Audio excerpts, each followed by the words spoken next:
Gospodarska kriza je seveda pustila veliko posledic v Sloveniji, v Mariboru pa še toliko več.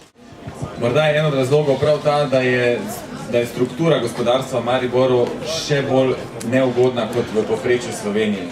Večina problemov z neplačevanjem, kar smo dali nekje kot osrednjo temo današnjega srečanja, je prav v gradbeništvu. Po podatkih IPES-a je 37% vseh problemov neplačevanja povezanih z dejavnostjo gradbeništva. In v Mariboru je tega še toliko več. Morda je to tudi en od razlogov, da Maribor potrebuje eno drugačno politiko, da Maribor ne sme toliko bazirati na gradbenih projektih, ampak da mora bazirati tudi na drugih dejavnosti, da mora dajati prednost tudi drugim industrijskim panogam.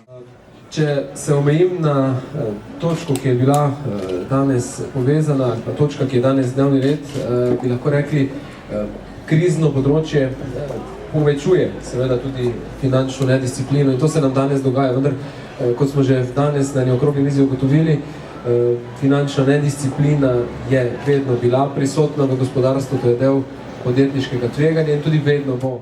Absolutno moram dati pohvalo Ministrstvu za pravosodje, ki v zadnjem času aktivno na nek način povzema predloge Obrtno-podjetniške zbornice Slovenije in na ta način posluša pač glas iz prakse. Maribor je v zadnjih 2-3 mesecih doživel ponovno 2-3 velike prisilne poravnave v sektorju gradbeništva, ki ste ga omenili, in Maribor tega v preteklosti več ne bo mogel preživljati. Včasih se namreč politika preveč odmakne od realnih, konkretnih problemov in jih ne razume.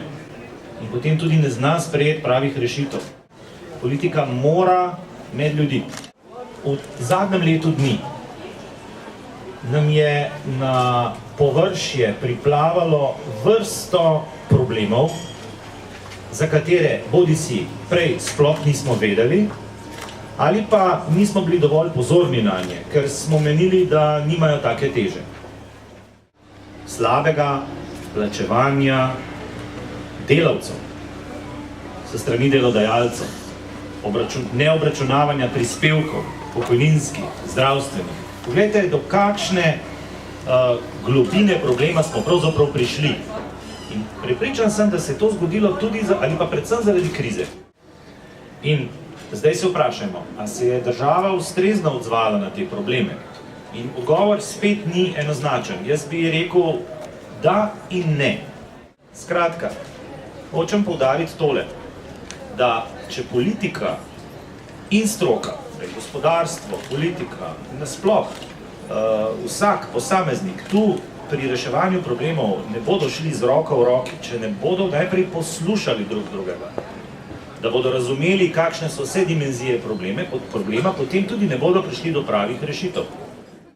In zato se mi zdi zelo pomembno, da politika prihaja med ljudi, med gospodarstvenike, pa tudi med ljudi, ki z gospodarstvom nimajo nobene povezave, so pa seveda odvisni od njega. Vsi mi smo odvisni od gospodarstva.